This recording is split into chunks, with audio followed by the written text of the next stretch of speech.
Good evening. This is a follow-up to our Ask the Experts presentation that we just did for April. A few questions came in that we wanted to make sure that we answered for you all. So we're going to start with our first question, which was, how do you deal with a student who has slow processing speed when you're working on reading and language activities?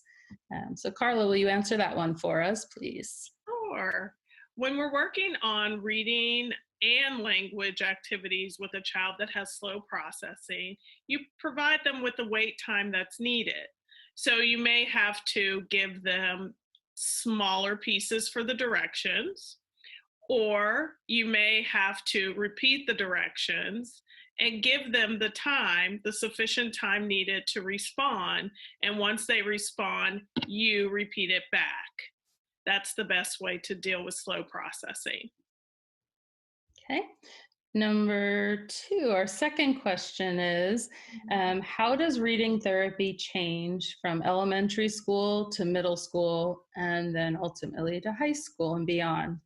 So the answer to that is yes, therapy does change. When we're working with the kids when they're younger, we're typically really solidifying the phonemic awareness base.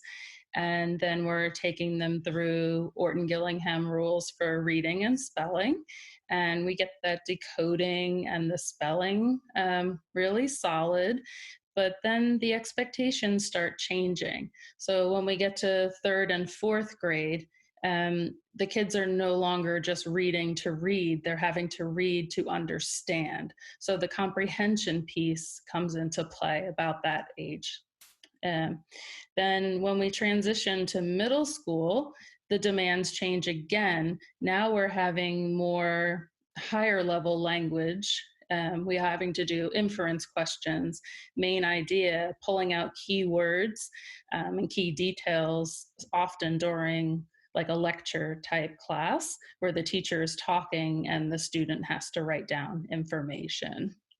Same thing in high school and college. So the dyslexia doesn't ever go away, but we can give the students enough skills and strategies that they can be very successful in their academic career and beyond. Let's see, and we have another question. This question is about the progression of the Reading and Language Learning Center's program Sounds to Print. Carla, can you answer that one? Sure. Our program at the Reading and Language Learning Center, Sounds to Print, starts with the phonemic awareness, as Susan discussed earlier. We focus on rhyming, blending, segmenting, syllabification, and that's all auditory before we even introduce letters. So we want to make sure they have that strong base.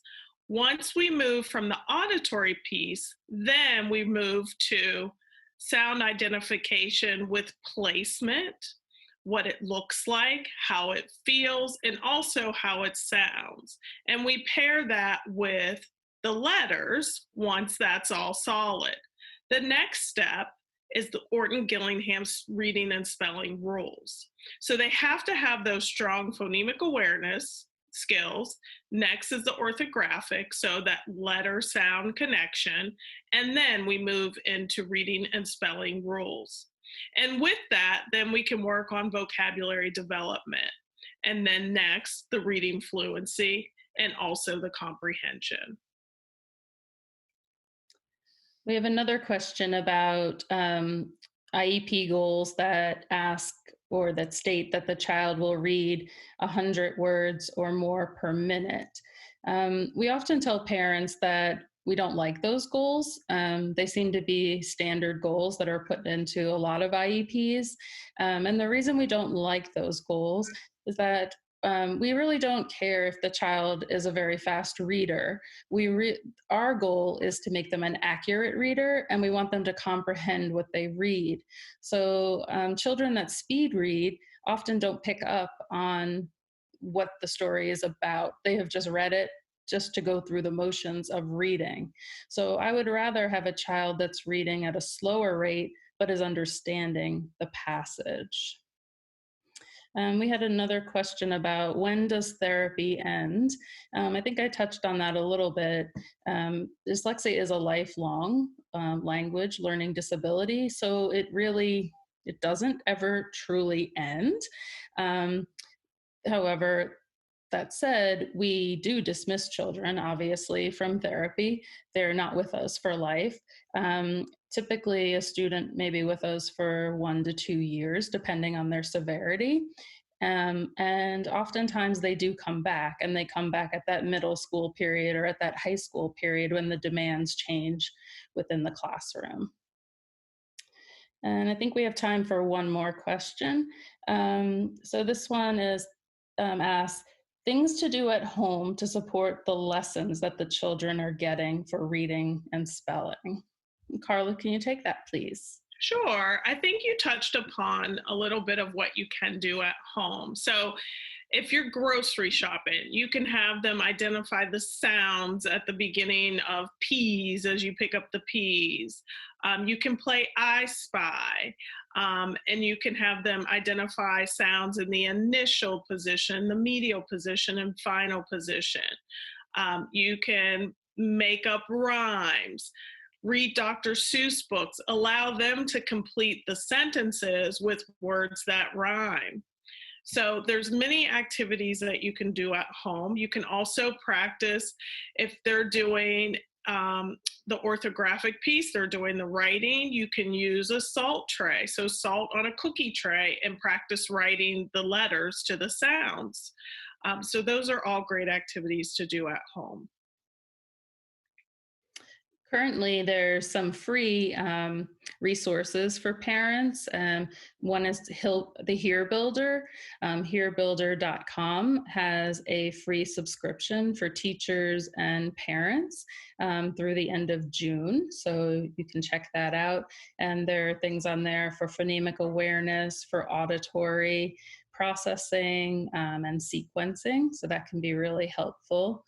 There's also audible.com where you can have books, access to free books.